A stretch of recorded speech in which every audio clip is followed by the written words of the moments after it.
Guess what, guys? Guess what? Chelsea owners are still backing Graham Potter, and here comes the trouble. Up next, Spurs, and then following that is Dortmund. God have mercy on us. God have mercy on us. All right. Here we go, back again on the other side of the coin. All right, welcome back to the other side of the coin, ladies and gentlemen. Let's jump straight into the news. The pressure is growing, but at the moment, Chelsea still back Potter. They feel all the signings coming from different leagues in January makes it difficult. Let's see next week and how the internal discussions will go. This is from Fabrizio Romano. And as I've said in recent times, I don't even think it's the new signings that's the issue. It's the existing ones that still hasn't been able to lift up their game and in tune themselves with the new players. If anything, Enzo Fernandez and João Felix have been a hit. Madueke has not been bad either. Yeah, Mudryk, yes, taking a bit of time, but it's not like he plays every single game. Last one, he didn't start. Previous couple where I think at halftime he got hooked off. The new players, I don't think, are struggling in terms of settling in. It's the existing ones that Graham Potter, on a consistent basis, keeps using. They're the ones that needs to be looked at, and they're the ones that needs to be talked to understand what the issue is. Because you weren't performing previously. Now with better players, you're still not performing. What seems to be the problem? Because you right now are the constant. So look. In regards to our owners still backing Potter, I guess they don't want to be proven wrong. They've invested a hell of a lot of money on Graham Potter to release his contract from Brighton and then to give him the salary package that they are giving him right now, which is times 6 from what he was on in Brighton. It's a massive financial stuff up. It's a huge financial stuff up, and they're not in a position right now to pull the plug. This is why the upcoming 2 matches against Spurs and Dortmund, it's gonna be the thing that breaks the camel's back. To be honest, like it will determine which way the fate of Graham Potter is gonna go. You don't win against I don't even know if draw is good enough. Maybe draw against Spurs might be somewhat good enough, but if you lose against Spurs, Chelsea fans, international fans, the people that are, put out their voice in social media, sure, they can put out their opinions and whatnot, but it's the match-going fans. They will not appreciate one bit if you lose to Spurs. Like, let me make that 100% clear. You lose against Spurs at their home ground, the away fans, which is the Chelsea fans, will make sure that they're heard. And already at Stamford Bridge, people are making themselves heard as to they don't want Graham Potter. They're even turning on players like Mason Mount and so on and so forth. So don't get a good result, and it has to be a win. And I know we keep saying must win, but I don't think a draw will be good enough on that particular fixture. For me, okay, it's Spurs. Maybe a draw is good enough, but in the context of the wider spectrum of things, we've not won. We've not won in so long. 2 out of 15. We could potentially go to 2 out of 16 against Spurs. And then after that, it's Dortmund at home. And I don't know. As all the good work that we've done against Dortmund in the Champions League first leg, even though we lost, it's all sort of come undone, and we've gone backwards massively. They feel all the signings coming from different leagues in January makes it difficult. Yeah. I don't buy into that. I honestly don't buy into that. But yeah, let's see what happens next week, upcoming week, in terms of internal discussions. This is what Adam Newson had to say. For what it's worth, the Chelsea players had a scheduled day off today, given there is no midweek game to prepare for. So, yeah, Chelsea players, they get a day off. Obviously, we've got now a week to prepare for the Spurs game, and this makes it even more crazy, the fact that Thiago Silva and Reece James both were rested, knowing there was a day off now as well. And I feel like this day off is off the back of the result yesterday. A lot of people are saying, maybe it's just good to disengage from the team and let people do whatever, but I don't know. I don't think that should be the idea at the moment. I'm not telling go out there and train your backsides off, which you should anyway, but I think right now is the time to have a conversation. I think Graham Potter should use this day to sit down and have a heart-to-heart conversation with the players and go, what's wrong? What am I doing wrong? And I don't think this guy's doing this. I honestly don't think Graham Potter is sitting down and actually having it, because he said it in the press conference. He doesn't think he's the problem. Graham Potter said it in the press conference that he does not think he's the problem. You may think that, I may think that, but he thinks that's wrong. That's incorrect. This guy, if I was him, I would actually take this day and sit down with the entire group and go, what am I doing wrong? What are you expecting from me? How can I make sure I can get the best out of you guys? Because the results aren't going our way right now. I would use this day to have a honest conversation. A lot of people are saying, oh, this could have that same Liverpool upturn. Liverpool had a couple of days off and now they've come back refreshed and they're winning games. Liverpool, they're in a different stage. Do you know what I mean? Their manager's been there for a little while. Like, I hate when people compare these sort of things again with Man City or Liverpool, or let's follow the Arsenal project. Don't compare. Everything is unique to itself. We're in a unique situation. Our manager came in about 5-6 months ago. There's a lot of new players. Liverpool are in a different zone. They're in a decline as well, no problems. But we shouldn't be comparing what they're doing just because they had a couple of days off and now they're all rejuvenated. That's not the case here. I feel like the case with us is there's confusion in the group. I don't think there's respect for each other in the group. I don't think some of the players respect the manager. And I think also vice versa. Maybe the manager doesn't respect some of the players, which I'll talk about in regards to Aubameyang. I think there needs to be an open forum with these players. Adam Newsom further goes on to say, good point. I think he's talking about this particular tweet. Sometimes you need a break, more mentally than physically. Liverpool had 2 days off after Wolves thrashed them and they've come out firing. More mentally than physically, fine. I mean, these guys had good solid 2 weeks off just before the January transfer window. We didn't have any games. We got knocked out of all the domestic cups. Since the January transfer window, there's been 4 matches being played for us. We've lost 2, we've drawn 2. We've also hired since straight after the January transfer window, the mentality coach. So you're telling me you're taking a break because you're mentally fatigued now. We just got that mental coach. What's going on? I thought the mental coach had a no D-head policy, was going to wean out the egos. It's going to quickly find out what the issues are. Just because Liverpool did that don't mean that's the prescription for us. We've got different symptoms. Our disease is different to Liverpool. We need to understand that. And Adam Newsom goes on to say, good point. And let's also remember, as much as supporters are frustrated, and I get it, players have lives outside of football. Some will have children to spend time with. Today, having been away during halftime in Dortmund, others will want to see family friends. I mean, I love how... I wonder if this same tune was going to be said for Thomas Tuchel or any of our previous managers.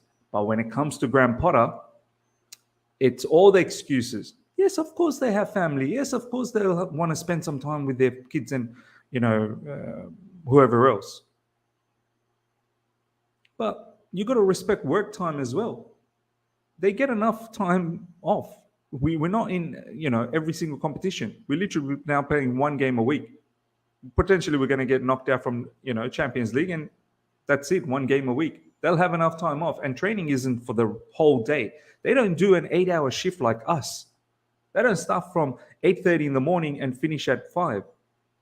They have a couple of hours or max 3 hours of training, and then they go home. Everything is being looked after. They get paid well. Look, have your day off, but I think this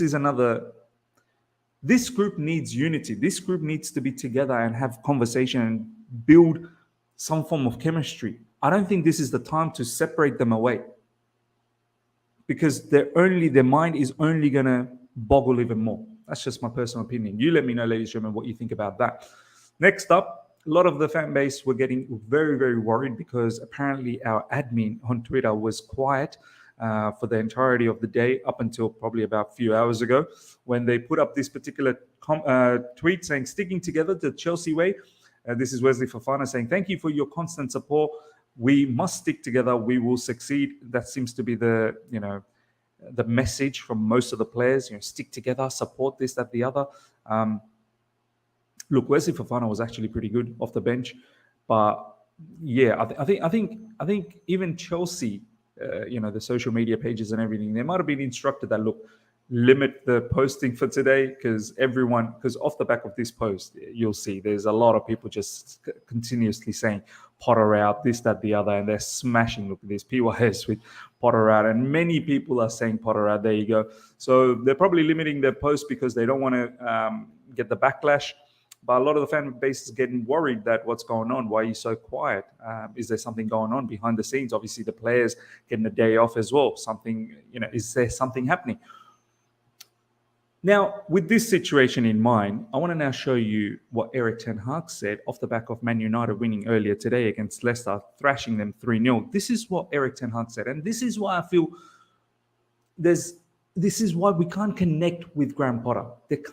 We keep losing, and that in itself is so detrimental. But the fact that he talks before the match and after the match and every other time, and it's so uninspiring and it's so lackluster, that makes it even worse. Erik ten Hag, however, they just beat Leicester, and this is what Erik ten Hag said. Erik ten Hag expects more from his players despite the win. This is what he said. I was really unhappy with our performance. We have to follow the rules and principles of our way of playing. When we don't, it is a mess. We were really lucky at halftime that we were 1 goal up. It was a great goal, but the rest, it is rubbish. Erik ten Hag, not happy. 3-0 victory. I could care less. You didn't listen to my rules. You didn't follow my instructions. I don't care. This is how Graham Potter needs to be, man. If you see certain players not doing what you want them to do, call it out. Call it out.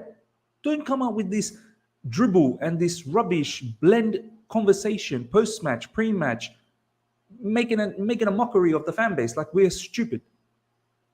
I want Graham Potter to come out and say, they didn't follow my instructions and I'm fed up with it. XYZ just keep on doing things on their own willy-nilly way. He needs to be aggressive. I feel like Graham Potter just wants to be a good guy to everyone. And meanwhile, he's getting 12 million a year. So what's there to worry? Next up, ladies and gentlemen, good news. Cesar Azpilicueta, he's put out a post. Hi, everyone. Thank you all for your love and messages of support. My family and I would like to thank everyone who has been looking after me since yesterday's incident. Look, he looks great. He's a warrior, man. He's a warrior. Look, as much as we say what we say about Azpilicueta, me too. Look, his time in the Premier League is up. I think this summer has to be his last. He needs to move. And 100% legend, 100% leader, 100% everything for Chelsea Football Club. Won it all. But look, his time's up. But he's still a warrior. He's an absolute warrior. Copped a full-on flush kick to his mouth, face, head, whatever it was. Looked like he was knocked out. But he's up and running. And his teeth is absolutely fine as well. So kudos to Azpilicueta. Now, last but not least, ladies and gentlemen, what I want to talk about is the whole Aubameyang situation. And look, I think our owners are going to hang on with Graham Potter. They're going to hang on with Graham Potter. And as mad as it sounds, I also understand why they're doing that, because financially they've screwed up. They've absolutely screwed up. It's a monumental investment for them to pull the plug now.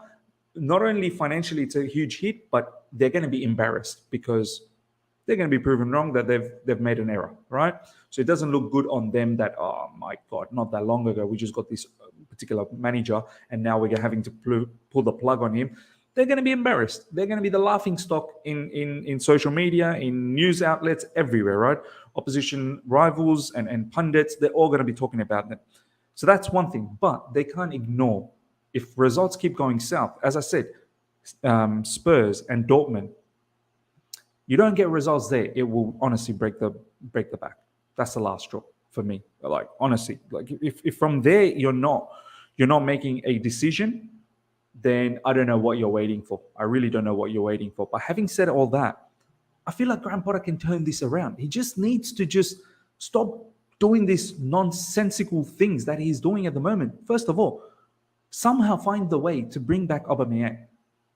Bring back Aubameyang. Stop this nonsense. Whatever is going between him and Aubameyang, I don't know what it is, but unabolish him. Bring him back into the squad. We need a goal scorer. We can't score a goal. We can't buy a goal after 600 million spent. Bring him back into the squad. Get rid of Conor Gallagher. There's no need of Conor Gallagher in the subs area. Get rid of Mount as well if you need to. No need to integrate these people in anymore. They don't give you anything. If anything, they're gonna get you sacked. Of course, you're to blame as well, Graham Potter. Your in-game management, your selections have to be on point. Your substitutions have to be on point. Your tactics have to be on point. But right now, you're not helping yourself by using Havertz up front, who's been absolutely useless. No hold-up play, no link-up play. There's no pace. His IQ is weird. And then David Dutcher Fofana, when you're using him, he does well. You're hooking him off at halftime. Bring back Aubameyang. Let him have a couple of games with João Felix, Enzo Fernandez just behind him, Raheem Sterling on the right, Mudryk. Let's see what you can get out of Oba. At the end of the day, this guy's not a bad player. Have a look at his history. He's a good striker. Give him the players. Now we've got the players. Save your career, Graham Potter, at Chelsea Football Club. You want to so badly get rid of Aubameyang? Okay, get rid of him in the summer.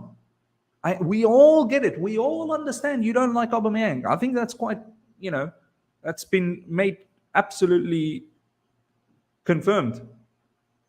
But right now, you need wins. You need wins. Reinstate him in. See what he can do, if he can win some games for you. And in the summer, if you still don't like him, then get rid of him. Right now, utilize what you have. Or else you're going to lose your job. Ladies and gentlemen, let me know what you thought about everything we've talked about in regards to Graham Potter. The owners still want to keep him. When do you think would be the breaking point, if it's not already the breaking point, 2 out of 15 games? And in regards to Aubameyang, let me know what your thoughts are. Hope you enjoyed this as much as you can. I mean, these are not happy times. Smash the like button if you have. If you're here for the first time, subscribe. Hit the bell notification to stay in touch with all my content. I shall see you guys tomorrow for a live stream. Until then, see ya.